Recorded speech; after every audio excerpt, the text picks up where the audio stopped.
kesempatan pertama kami minta Ketua Dewan Pers, Ibu Nini, untuk entah bertanya atau apa begitu, 2-3 menit. Silakan Bu. Itu Pak Ilham. Terima kasih Pak Ketua. Assalamualaikum warahmatullahi wabarakatuh. Waalaikumsalam. Selamat pagi dan salam sejahtera untuk kita semua. Pak Ganjar, terima kasih jadi bertemu lagi ya Pak. Mendengarkan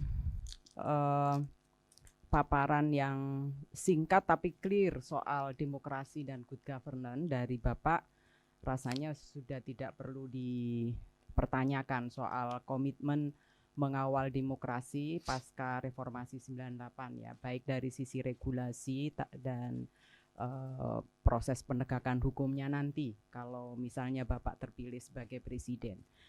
Tapi yang saya concern saat ini justru begini Pak Ganjar. Setahun yang lalu Bapak Presiden Joko Widodo itu mengatakan bahwa pers kita itu sedang tidak baik-baik saja. Media kita situasinya tidak sedang baik-baik saja.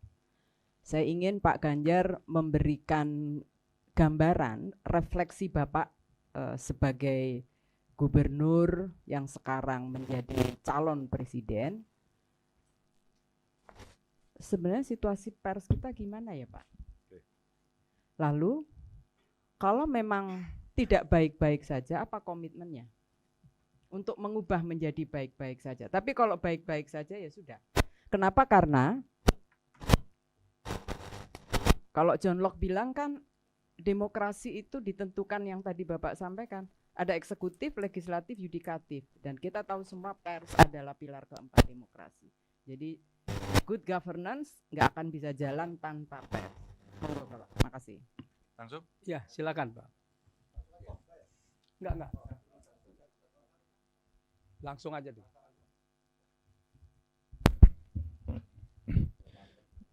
Iya. Saya sekarang sudah mantap, Pak.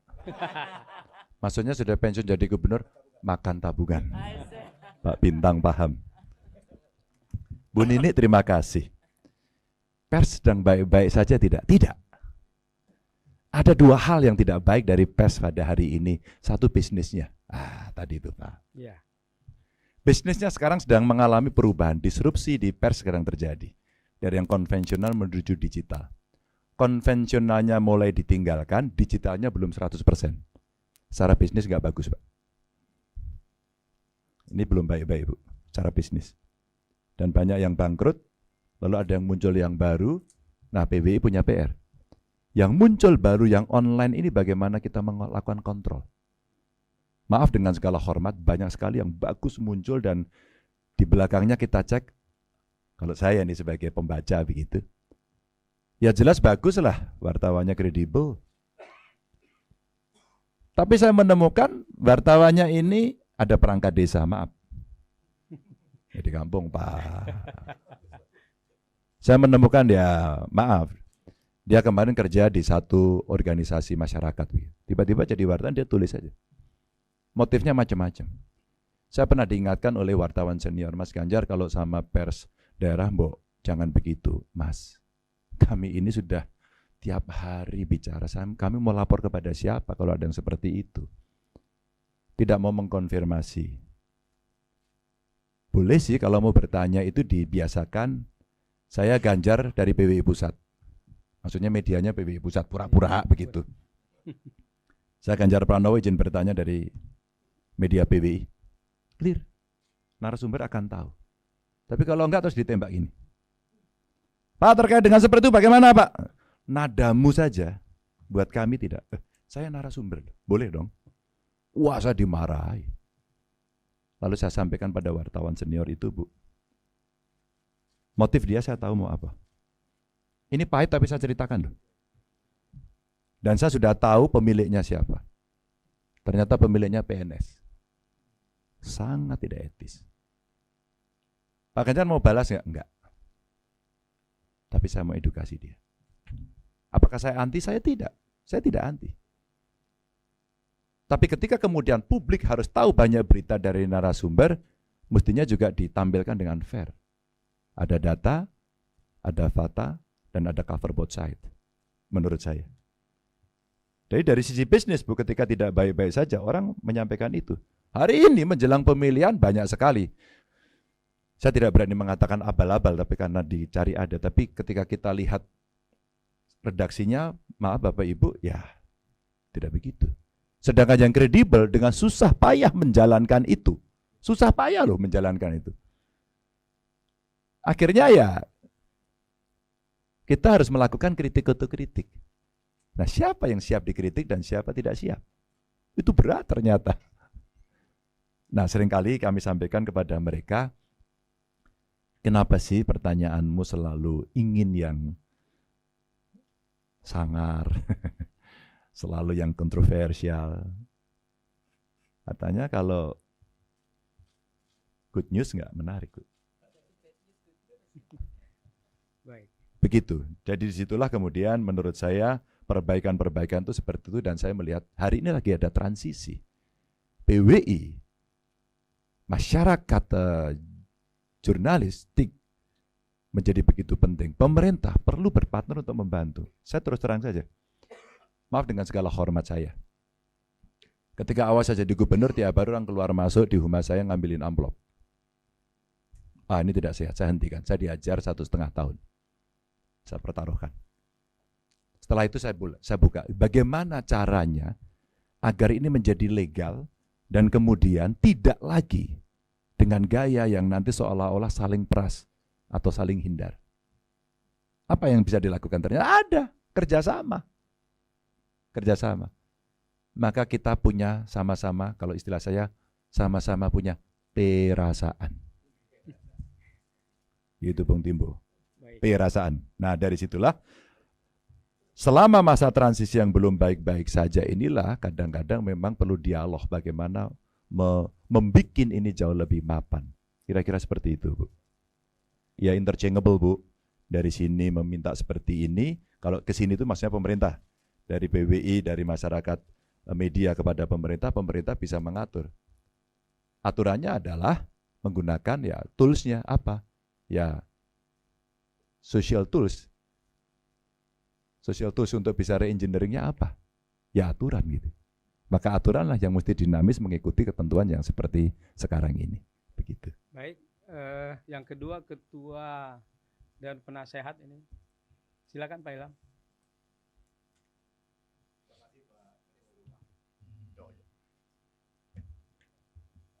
Terima kasih Pak Ketua Umum. Mas Ganjar, selamat siang. Saya mau mensupport Mas Ganjar. Saya mau mensupport melakukan kontrol kritis terhadap penguasa yang sewenang-wenang. Seperti yang Anda 2 minggu ini saya nikmati betul itu. Saya ulangi lagi ya, saya ulangi. Iya, saya mau mensupport Mas Ganjar yang 2 minggu belakangan ini saya menikmati sangat kritis terhadap penyimpangan kekuasaan. Kita bicara tentang kemerdekaan pers. Salah satu syaratnya bukan hanya wartawan yang merdeka, tapi juga sumber yang merdeka. Dalam konteks itu saya mensupport Mas Ganjar. Maka Mas Ganjar nggak usah khawatir pada ancaman-ancaman bahwa akan mengganggu elektoral Anda sebagai calon presiden. Itu nggak penting tuh. Karena seperti Anda tadi sebut, bahwa kebenaran itu sekalipun pahit itu harus diutarakan. Dalam pengalaman hampir lebih 40 tahun menjadi wartawan, kasus-kasus yang bisa dibongkar itu karena ada kontribusi dari orang dalam. Dalam konteks ini saya menganggap Mas Ganjar tepat membongkar, tepat bersikap kritis karena berasal dari dalam. Dan pasti akurat itu. Pasti akurat. Oleh karena itu, teruskan Mas Ganjar. Itu nggak usah khawatir Anda ditakut-takutin bahwa saya juga merasakan. Baru 2 minggu lalu saya melihat Mas Ganjar memuji-muji Bapak K gitu. Saya belum Bapak K aja ya. Bapak K. Perlu sebut namanya. Pak Jokowi. Bahkan Pak Ganjar baru masih melekat dalam ingatan, itu dibuatkan desain baju untuk kampanye. Putih, garis-garis putih ya, tegak lurus. Seperti tahanan Nazi, untung nggak dipakai. Untung nggak dipakai. Baik. Kenapa itu terjadi belakangan? Memang begitu, memang kebenaran akan datang pada akhirnya. Pada orang yang merdeka. Jadi jangan tutup pers yang merdeka saja, Mas Ganjar. Sumber juga harus merdeka. Lanjutkan, kata Ibu Mega, lawan. Yo. Orang, saya mau kasih satu tagline, soundbite, Ewako. Terima kasih. Ada Ewako, ada Erako. Silakan, Pak. Cukup. Udah nyampe tuh Mas. Ya ini dukungan aja saya oke. Tapi beliau sahabat saya dan saya masih konsisten. Siapa bilang saya tidak pakai baju hitam putih. Sekarang cuman lebih lebar aja nih. Hitam. Makasih Pak Ilham. Selanjutnya. Baik, ini kita kesempatan ketiga ini member warta ekonomi, Pak. Silakan. Baik, terima kasih Pak Ganjar. Nama saya Iksan. Iya, belum lama ini ketemu di Menteng, Pak. Pertanyaan saya menyangkut ekosistem bisnis media yang terdisrupsi oleh teknologi. Kalau tadi saya mendengarkan dari pernyataan Pak Ganjar bahwa untuk demokrasi yang substantif, edukatif, dan makin dewasa, ada dua saluran media. Pertama media mainstream dan kemudian yang kedua adalah media sosial. Nah, kalau Pak Ganjar terpilih sebagai presiden, bagaimana peran pers di era Pak Ganjar? Mana yang lebih dikedepankan? Apakah lebih membela media mainstream atau justru lebih mengedepankan media sosial? Seperti yang sudah Bapak lakukan untuk melakukan tekanan terhadap internal. Yang kedua, pengaruh dari aplikasi Google. De facto adalah mayoritas media di daerah terutama itu diuntungkan dengan Google. Adanya draft Perpres untuk media sustainability yang agak membatasi Google itu membuat Google marah.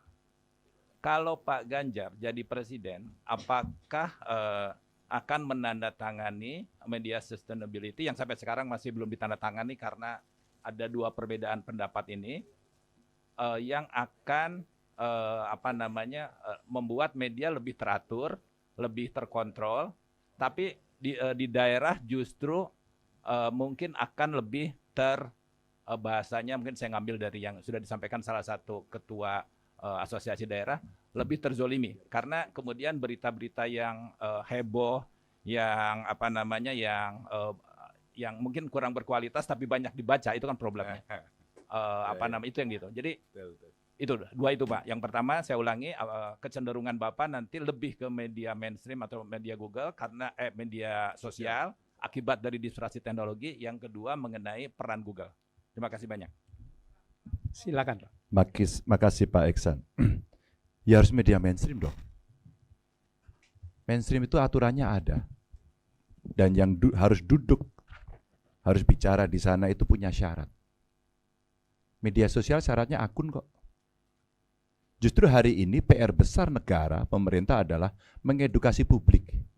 Kalau yang belajar ilmu komunikasi, rasanya ini harus menjadi satu pendidikan baru. Karena teknologi, maka ilmu berubah.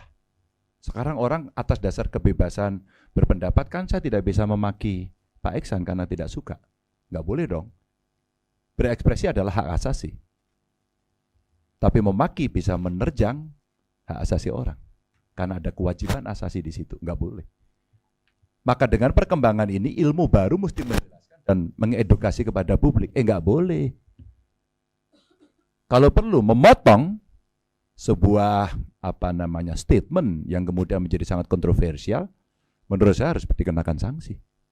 Kalau tidak, kita tidak punya etika dan kita menjadi pemberitaan atau jurnalistik rimba raya, Pak. Itu siapa yang kuat dia akan makan. Maka sekarang publik punya hak untuk berekspresi. Tapi yang perlu dilakukan adalah edukasi agar rambu-rambunya bisa dilaksanakan. Contoh, untuk bermain dengan media mainstream, maka IG saya sudah melampaui media-media besar. 6 juta, Pak. statement saya tambah lucu, bisa ditonton banyak jutaan. Saya hanya bicara satu saja dulu. Ketemu anak, saya mau lihat Taman Anggrek di Jogja, sepi daerahnya. Karena saya suka anak-anak, saya buka pintunya. Cuma saya tengok aja dia. Pak Ganjar. Pak Ganjar. Bukan. Pak Ganjar iya. Bukan. Siapa? Tugiman.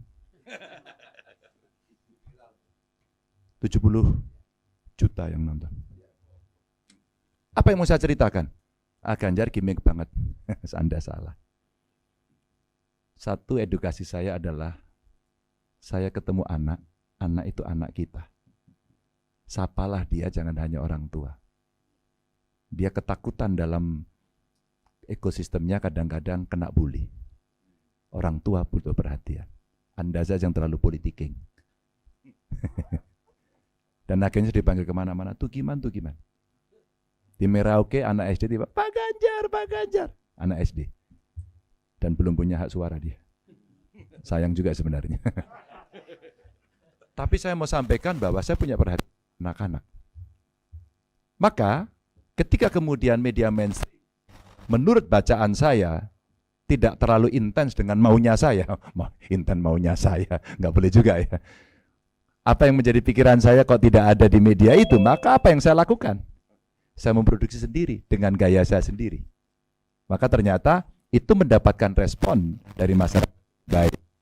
Ya semacam citizen journalism lah gitu. Saya bisa kontrol. Nah, dari situ buat saya mainstream mesti harus yang utama. Mainstream punya syarat, punya aturan, punya regulasi kok. Ini sama dengan industri angkutan. Industri angkutan tuh kasihan. Mau buat perusahaan apa angkutan? Bis, angkutan desa, syaratnya minta ampun, Pak. Tapi Bapak ikut anggota aplikasi, nggak ada syaratnya. Inilah kemudian terjadi pertentangan. Sama orang main TikTok dan orang yang jualan main di TikTok Shop. Kemudian geger, pasar tradisional hilang. Yang perlu dilakukan adalah adjustment untuk kita atur. Dinamikanya akan sangat turbulence. Maka regulasi kemudian mesti kita atur yang futuristik. Ini agak sulit sih, agak sulit. Tapi kita mesti punya ahli-ahli para futuris yang melihat kira-kira akibat teknologi itu perubahannya seperti apa. Kayak dunia yang hari ini mengalami goncangan karena AI. Bagaimana seorang Pak Jokowi tiba-tiba bisa ngomong bahasa Mandarin, Pak. Jadi satu suara direkam dari Pak Iksan, sudah ada DNA suaranya dan bisa dikloning. Dan jadilah semuanya. Maka ruang fitnah akan makin terbuka. Hati-hati. Suara saya sudah ada, Pak. Terus seolah-olah saya ngomongnya seperti itu. Ketika ini dilakukan untuk hal yang positif, itu membantu sekali. Apalagi era-era kampanye begini. Masyarakat suka yang lucu, kita kasih yang agak lucu dengan AI, tapi substansinya jangan lucu. Sehingga edukasinya masuk. Pak, kalau saya punya kepentingan itu. Maka seseorang mengatakan kepada saya, Mas Ganjar gimmicknya enggak, kurang lucu. Mau dibuat yang lucu, saya enggak mau. Saya enggak mau. Apa artinya kemudian kita dulu meminta demokrasi itu bisa berjalan substantif, tapi kita tidak pernah mengedukasi sama sekali. Maaf, saya akan menggunakan genderang saya sendiri. Maka kalau kemudian tadi disampaikan bagaimana dengan Google, media lebih teratur, Pak Iksan, kita nggak boleh merintih, Pak. Adanya sekarang Google sama YouTube, Pak. Karena apa? Kita tidak bisa membuat. Negara dengan 270 juta, kita tidak bisa memenuhi kebutuhan sendiri. Saya pinjam istilahnya Bung Karno, tidak bisa berdikari kita. Dalam bidang ekonomi, termasuk ekonomi digital. Kalau kemudian kita mau sedikit proteksi terhadap produk-produk aplikasi katakan, dan kita gunakan, sedikit kita paksa. Pak, kita punya market gede kok. Pertanyaannya, kita belum bisa mendesain sejauh itu, kemudian sudah ada alat yang memudahkan, orang bisa masuk ke situ dapat keuntungan, terus kita jealous. Gak bisa dong. Maka biarkan seperti itu berjalan sambil kemudian kita atur. Tapi kita harus melakukan sebuah percepatan. Percepatan itu, Pak, tanpa crash program pembangunan SDM, jangan mimpi. Jangan pernah mimpi. Itu menurut saya yang mesti dilakukan sehingga zalim-menzalimi tidak akan terjadi.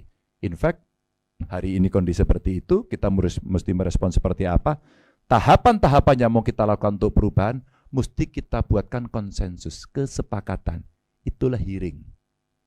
Itulah kita memahami. Itulah kepentingan A, B, C.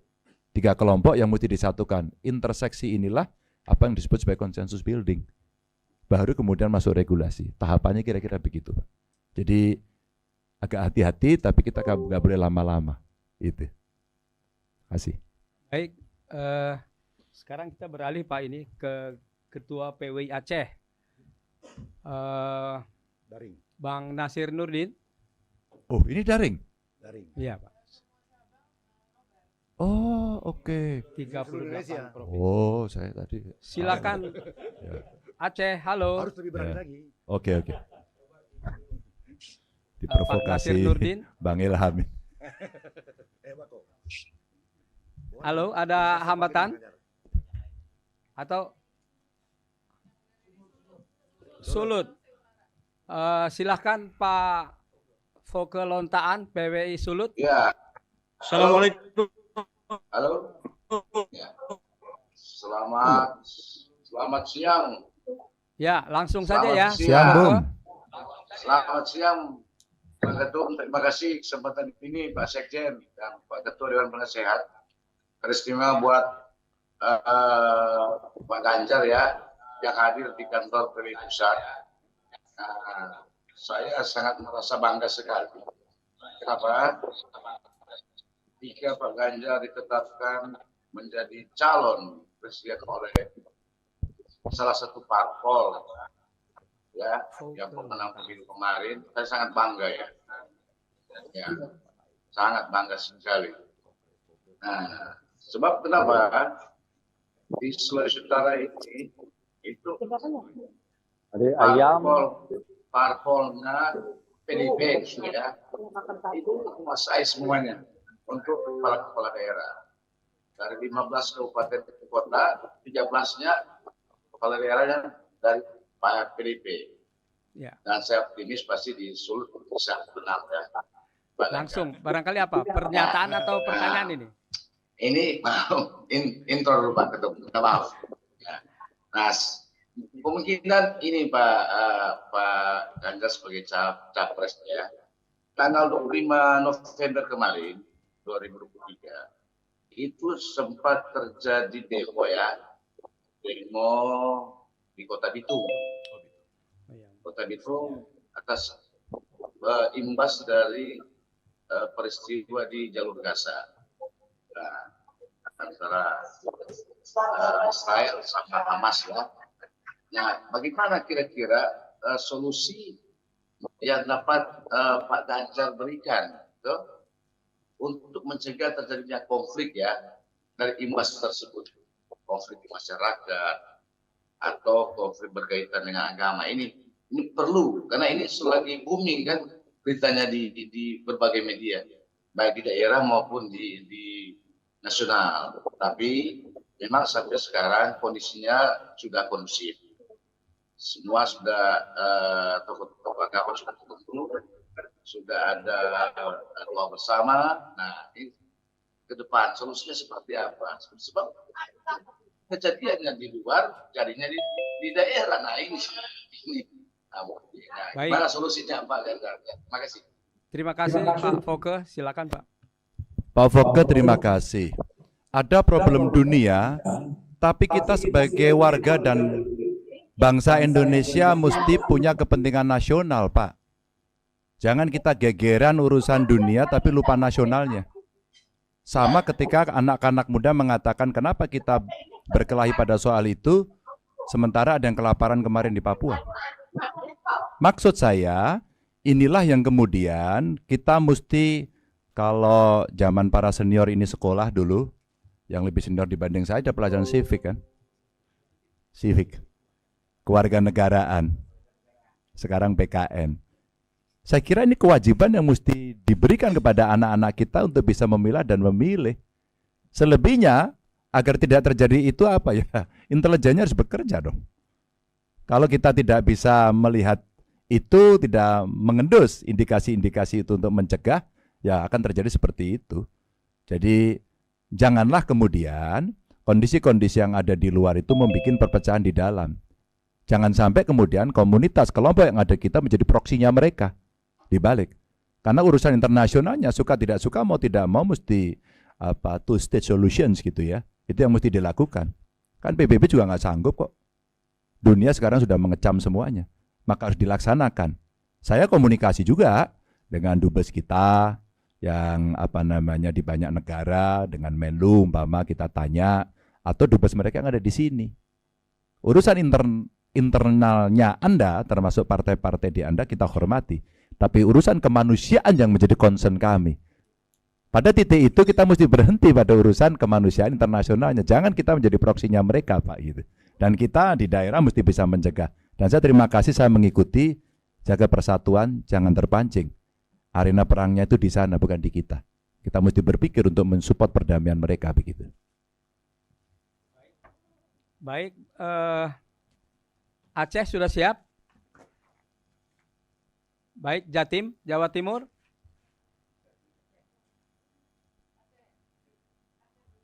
Aceh silakan Bang Nasir. Halo.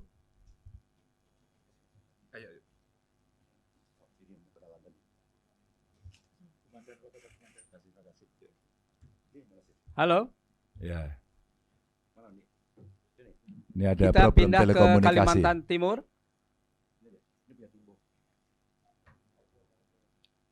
Atau Papua Baradaya. Jatim. Oh, Jatim. Silakan Jatim. Kaltim. Oh, Ya. Kaltim.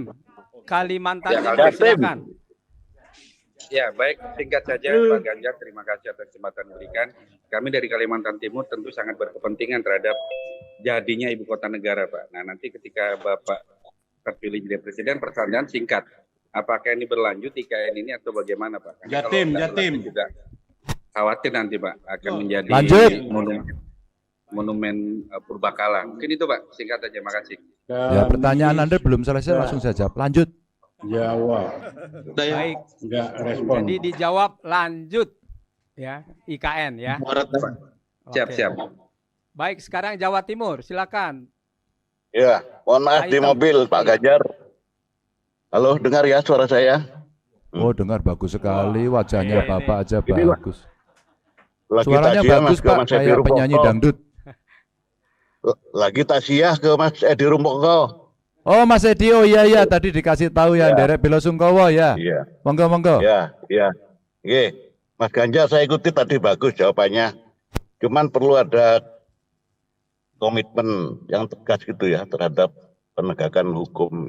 Kita lihat sangat buram sekali sektor hukum ini, terutama kelembagaan yang kita rasakan bersama dan kita ketahui bersama. Ada sebuah lembaga yang harusnya betul-betul menjadi backbone, tapi ada dua oknum bahkan bintang 2 itu yang betul-betul jauh api dari panggang. Yang kemudian yang kedua tentang hutang. Saya kira ini hutang kalaupun masih ditoleran oleh undang-undang keuangan, tapi saya kira rasio ini sudah sangat memberatkan sehingga program itu terganggu. Kalau tadi Mas Ganjar bilang akan menggandakan anggaran itu tentunya dari hutang. Saya ingin tahu ingin komitmen apakah mungkin menurunkan rasio hutang, rasio debt terhadap GDP dan caranya seperti apa.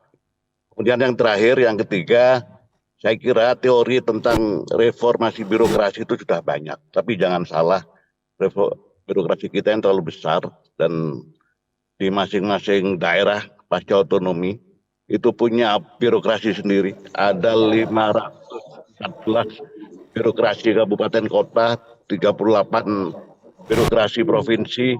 Saya kira ini tidak mudah menjadi dirijen gitu dari pusat. Bagaimana kemudian semua ini menjadi baik sesuai dengan harapan masyarakat. Sesuai dengan harapan masyarakat ketika masuk ke bilik memilih calon-calon termasuk Anda yang tentu diharapkan bisa mengatasi persoalan besar yang ada.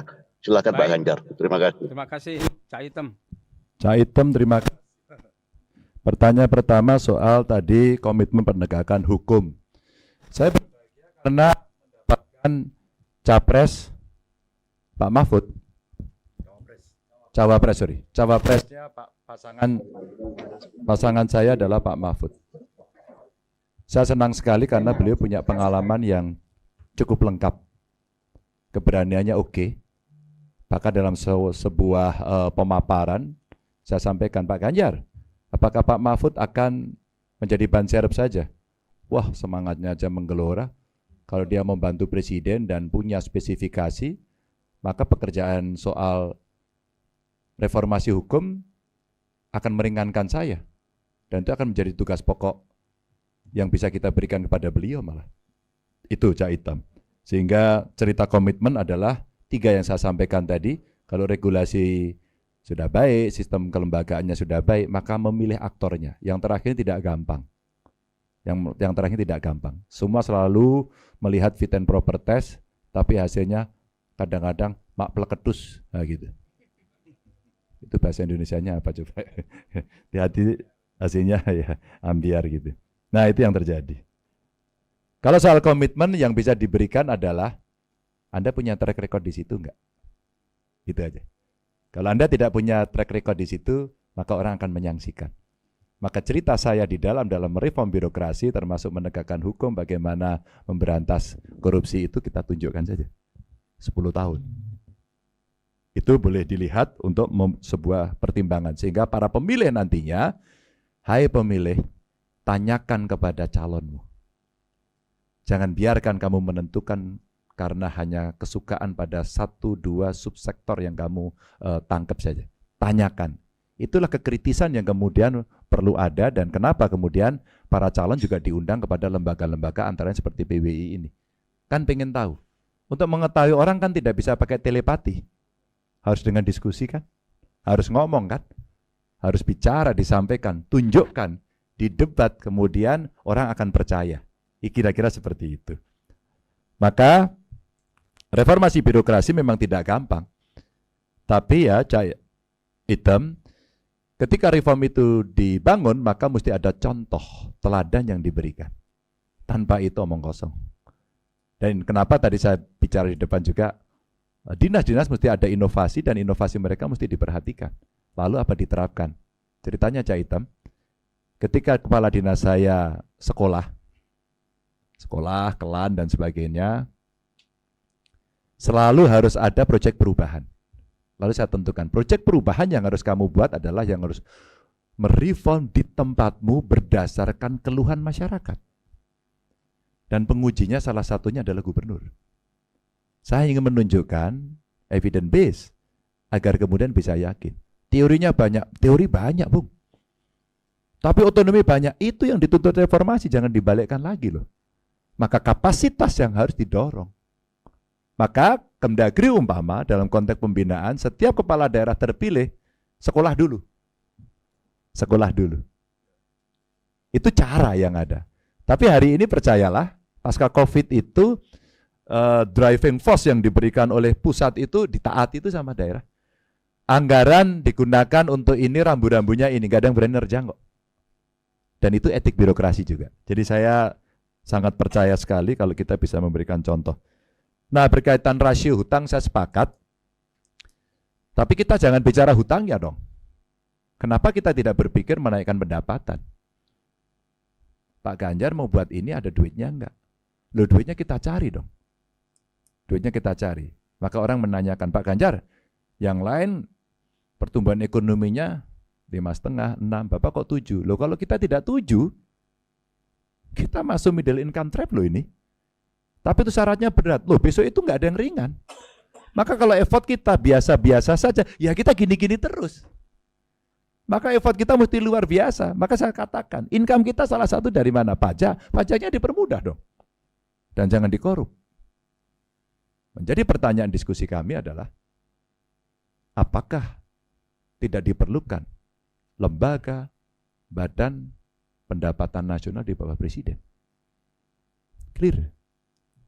Maka tidak lagi pada level dirjen. Hari ini tampilannya lagi buruk kan? Digitalisasi dilakukan, dimudahkan. Tax amnesty sudah dilakukan, tapi berburunya masih di kebun binatang. Mancingnya di akuarium, kasihan. Padahal potensinya masih gede. 2, illegal economy saya sebut. Bisnis ilegal kita di laut seperti apa? Di tambang seperti apa? Ayo kita jujur aja. Ekspor impor kita seperti apa? Udah jujur aja deh. Coba itu dikurangi, nggak bisa dihilangkan lah. Pasti ada yang kotor-kotor itu. Saya realistis kok. Coba itu diperbaiki. Berapa income kita bisa kita dapat? 3. Bagaimana dari seluruh kekuatan yang kita miliki ini ada nilai tambah. Sekali lagi, nilai tambah. Berapa pendapatan kita dapat? Anda mau jualan apa? Jualan apa Anda? Hari ini komoditas besar kita katakan sawit. Anda jual minyak sawit, minyak goreng, atau Anda akan bicara produk turunan dari sawit yang punya nilai tambah tinggi untuk farmasi dan kecantikan. Wow, itu gede. Apakah kita sudah tidak percaya pada lembaga riset? Apakah kita sudah tidak percaya pada kampus? Coba, kalau ini kita kumpulkan, nilai tambahnya luar biasa. Cuma, ada syarat lagi, SDM kita, apakah sudah mampu? Kalau belum, stagingnya juga ada. Kita kolaborasi, sambil menyiapkan dengan crash program kita lebih cepat. Begitu, Cak Item.